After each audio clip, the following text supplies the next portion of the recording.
Hello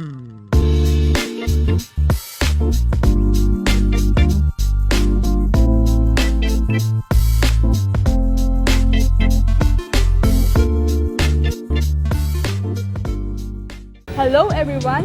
We are the Group 3 and today, andito kami sa Wicon Depot. So for our midterm activity, we'll be exploring construction materials used in the building industry, from common materials like concrete to modern materials like glass and plastics. And today, we will show you kung paano sila gamitin in real life. Pasok Wilcon, ano tara?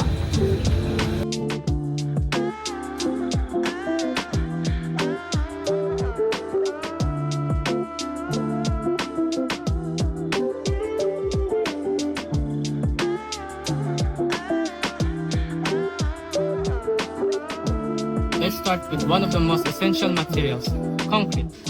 Concrete is made from cement, aggregates like sand and gravel and water. Minsan, nilalagyan din siya ng additives like plasticizers para mas madaling gamitin. Ginagamit ang concrete for structural parts like beams, columns, slabs. Basically, ito yung bumubuo sa structure ng building. Next naman, we have ceramic products like tiles. May ceramic and porcelain tiles. Porcelain tiles are more durable and water resistant. While ceramic tiles naman are more affordable and easier to install. So, depende talaga sa budget and purpose kung alin ang gagamitin. Next, we have building stones, gypsum, and wood materials. Natural stones like granite and marble are strong and ginagamit for flooring and decorative finishes, especially if gusto mo ng more elegant look. Gypsum boards are commonly used for ceilings and partitions kasi lightweight siya and easy to install, kaya very common sa interior.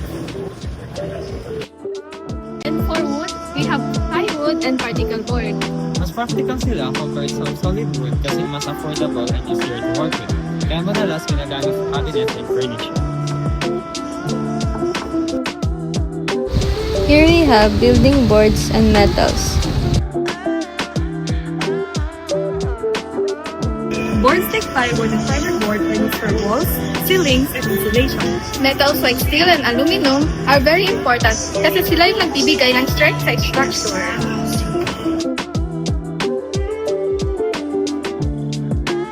And ngayon, may mga materials na rin na recycle, like recycled plastic and wood, so mas eco-friendly na yung construction.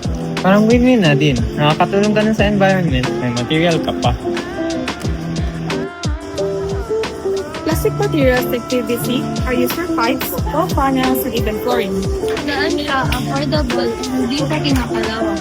Kaya very practical gamitin.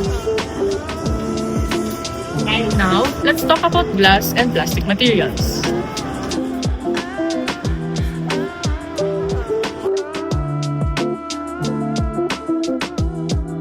Glass is used in windows, doors, and facades kasi pinapasok niya yung natural light.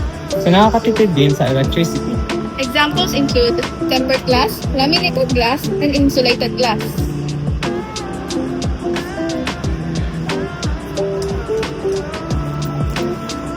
Of course, hindi mawawala ang hardware materials.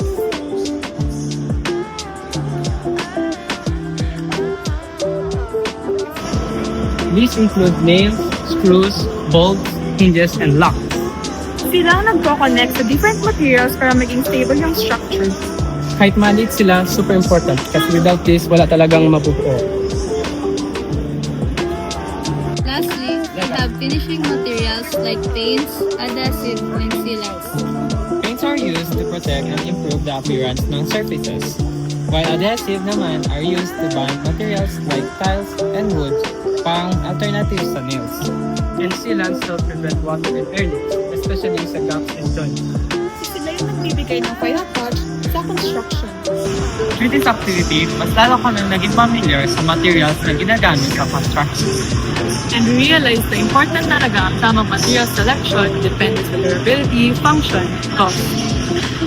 Most of these materials are commonly used sa residential construction like PVC, wood, tiles, and concrete. Mas naintindihan namin sila because we actually see them in an actual store, not just in theory. Materials, ano, tara? Thank you for watching!